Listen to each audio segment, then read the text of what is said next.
What's going on, Geek fam? GeekSpot82 here, coming at you with my April toy haul video.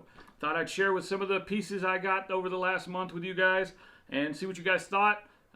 Give me any recommendations of stuff you would like to see. As always, I'm open to suggestion and I would love your feedback. So, just to jump right in and kick things off, I've got my Toy Pizza Knights of the Slice action figure of the month for April. So this just came in the mail not too long ago, wrapped in pizza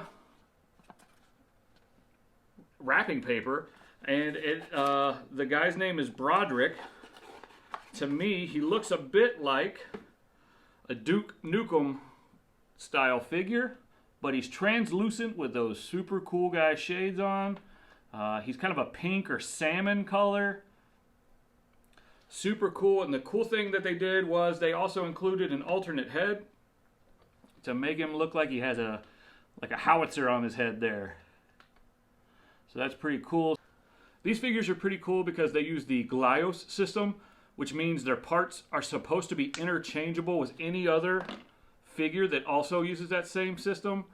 And as you can see, you can take him completely apart. I'm not going to break him all the way down, but you can take his legs off, his feet off, you can separate his torso from his body.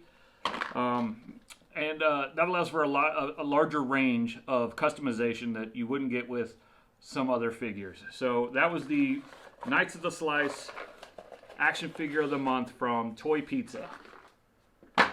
Next up, I got my black figure Mandalorian figure in, finally. I pre-ordered this guy way back in November, I want to say, and he just arrived. So I actually opened him already.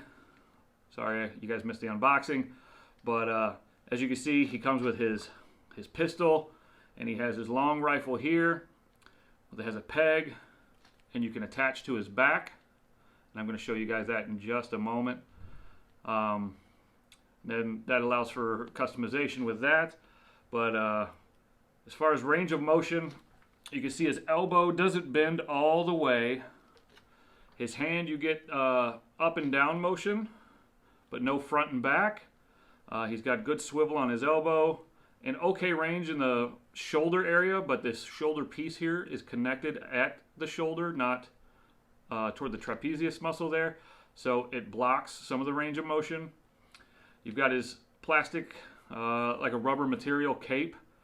And of course his head, you got pretty good motion there, considering the cape is going to block some of that range.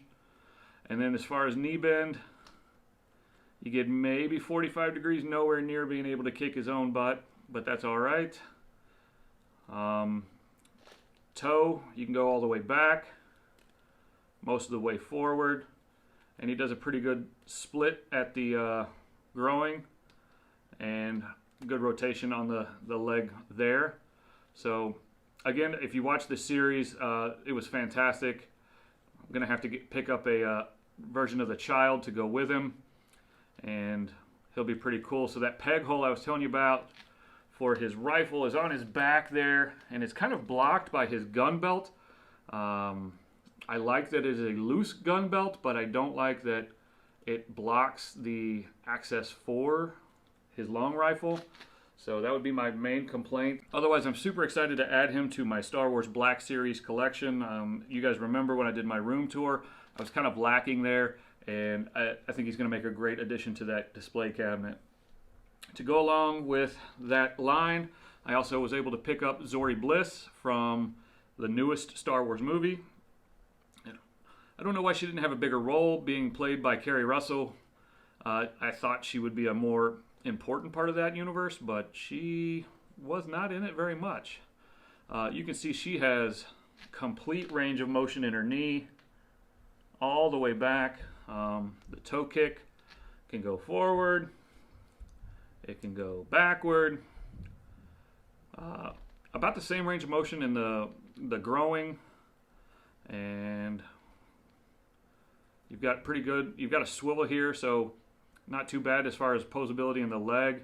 As far as arm, you've got full range of motion at the rotator cuff or the shoulder. The elbow only bends so far. It's not double jointed. And like the Mandalorian. You've got the up or down on the wrist, and that's it. No back or front. She did come with the 2 pistols, and she's wearing her helmet. I don't know that we saw her unhelmeted in the movie, so that fits. Again, I'm really excited to add her to my growing collection. Star Wars Black Series figures. I think she's going to be a great addition to go with Sabine and all the other ones. Right now, Venom's hanging out in the case because I just used him for a photo shoot. But we're going to clean up these cases here very quickly. And then to move along, I picked up 3 mint in-card G.I. Joe Renegades figures, starting with Scarlet. This was a very short-lived cartoon series that they did on Cartoon Network and The Hub. I don't even know that that is still around. I never watched it on there. I only ever watched it on Cartoon Network. Great storyline in the cartoon. Completely different animation style from what I grew up with, but a great story all the same. They did do some changes as far as characters. So if you remember, the original Ripcord was a white guy. This time they've made him an African American. I think to kind of parallel what they were doing with the G.I. Joe movie with Marlon Wayans, which I personally thought was a great fit. His comedic timing was great in that movie. Not a lot else was great about that movie, but this figure is super fun. I like it. I like that he has the helmet with the oxygen tank. And then I also was able to pick up a Cobra Commander figure. So you gotta have bad guys, right? So this makes my total collection for this line at 4. Rounding it out would be the Firefly, who was one of my top 5 favorite Joe's G.I. Joe figures. I guess he wasn't a Joe, he was a Cobra agent. But I'm going to try and round out that line completely, and having those to start isn't a bad start. And then the last thing I was able to pick up was this Tiger Cat vehicle from 1988. So I don't know that I talked about it in any great detail, but the Tiger Force line was where I really hit my stride with G.I. Joes.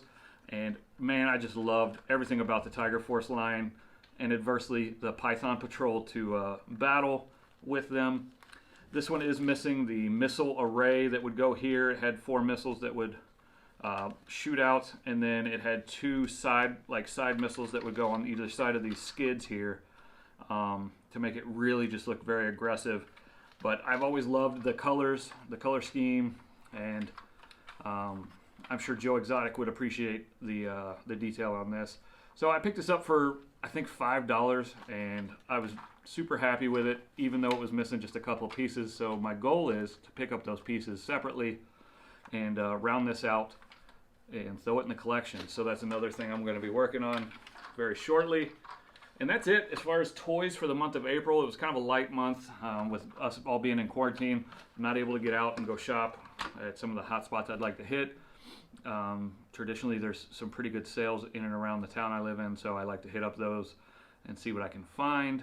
I did successfully back the Todd McFarlane Spawn Kickstarter that reached, I want to say, $3.5 million. So congratulations to Todd for that. That's amazing. I can't wait to get those figures in hand. They look so cool thus far. And he's done a great job of keeping us engaged and letting us know what he plans to do. So every time we hit a stretch goal, he'd produce a new video and put it out and let us know what new tchotchke we were going to get included with our box. I was lucky enough I was able to do the 3-pack. So that's going to come with the Artist Proof, which is in a grayscale, the Modern Spawn and the Retro Spawn. All the heads, all the hands, everything that you could want with a Spawn figure is going to be included with that. I get 3 comic books, and I'm getting the signed golden nameplate by the Todd father. So I'm pretty excited to have that in the collection, and I can't wait to open that with you guys. And then some people are starting to already receive their G.I. Joe declassified line. I have not. I ordered mine from Hasbro Pulse. I've talked to you guys about that before. But I believe the street date for that is June, and as soon as I get those, I will definitely be doing an unboxing and breaking those out to play with. So I hope everybody's doing well, and I will see you very shortly. Bye, guys.